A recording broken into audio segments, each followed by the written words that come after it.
حضرت عمر کے ایمان لانے پر جو سب سے پہلا کارنامہ ہوا ہے اور اسی دن ہوا ہے وہ کیا ہے؟ بیت اللہ میں کھلے عام عبادت کرنا. یہ آج تک نہیں تھی. بیت اللہ میں کھلے عام عبادت کیا رسول اللہ جاتے تو عقبہ بن ابی معیط جیسا بوڑھا کافر رسول اللہ کے سینہ اقدس اور حضور کی گردن میں پٹکا ڈال کے کھینچنا شروع کر دیتا. رسول اللہ سر سجدے میں رکھتے تو اونٹ کا بھرا ہوا اوجر ڈال دیا جاتا. یہ سارے واقع. تو اسی لیے وہاں کی عبادت کتنے عرصے سے موقوف تھی. حضرت عمر ایمان لائے کہ کعبہ شریف چلے. کہ عمر کیسے جائیں؟ تیری قوم نہیں جانے دیتی. اب جواب ہے کہ میری قوم جانے اور میں جانوں. آپ تو چلیں نا.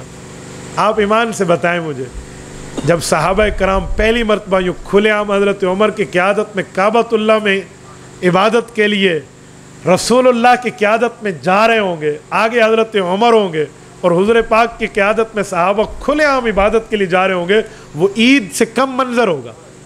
یعنی وہ کتنی اسلام کو اس دن ایک بشارت نصیب ہوئی اور رسول اللہ کے کلیجے میں کتنی ٹھنڈ پڑی ہوگی حضرت عمر کے اس واقعے سے. جو بیٹا اپنے باپ کا دل خوش کرے اس کے لیے تو جنت ہے, اور جو عمر رسول اللہ کے سینے کو ٹھنڈا کر دے اس کے لیے. ایسے بہنوئی 10ویں نمبر پہ اور خود دوسرے نمبر پہ نہیں ہے. اچھا اتفاق ان لوگوں نے تو حضرت عمر کو بھیجا تھا جاؤ سر لے کر آؤ,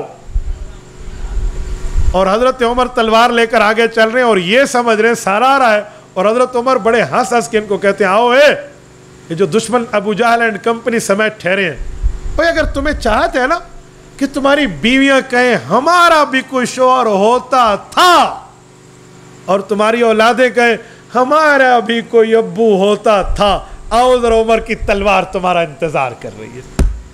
اب کس کافر نے سامنے آنا ہے؟ یہ کھلے عام عبادت ہوئی ہے.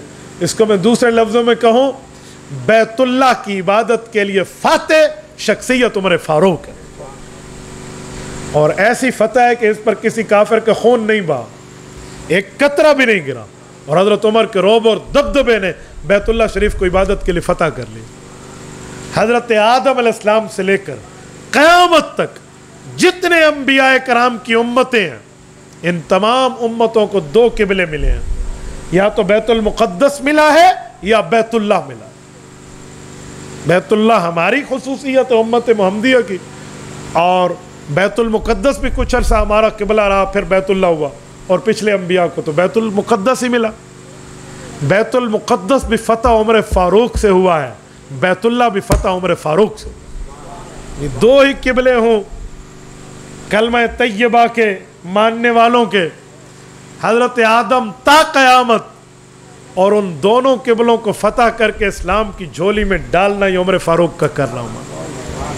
بیت المقدس کی فتح پہ بھی ایسے ہوا تھا نا. حضرت عمر گئے ہیں اور انہوں نے کہا تمہارا امیر المومنین آ جائے ہم سے چابیاں لے لو. حضرت عمر نے مشورہ کیا جائیں, کہا جی کیوں نہ جائیں, بغیر جنگ کے بیت المقدس ملتا ہے. حضرت عمر گئے اور کفار نے چابیاں ہاتھ میں رکھ دی. وہ بھی روب اور دبدبے سے فیصلہ ہوا ہے, اور یہاں بھی یہی ہے. تو مجھے اندازہ لگا کر آپ ایک جملہ بتائیں. آج ہم قبلے کی طرف پاؤں کرنا اپنے ادب میں حرام سمجھتے ہیں کہ آداب میں بالکل بری بات ہے, نہ کرو. ہم پاؤں کرنا غلط سمجھتے ہیں.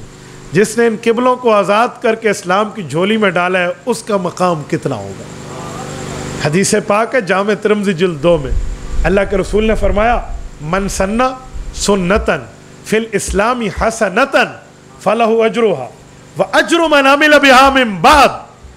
فرمایا جس شخص نے صرف نیکی نہیں کی بلکہ نیکی کی بنیاد رکھ دی تاکہ بعد والے بھی اس پہ عمل کریں, تو اللہ تعالیٰ اسے اپنا ثواب بھی دیتے ہیں, ان سب کا ثواب مجموعہ کر کے اس ایک کے کھاتے میں ڈال دیتے ہیں.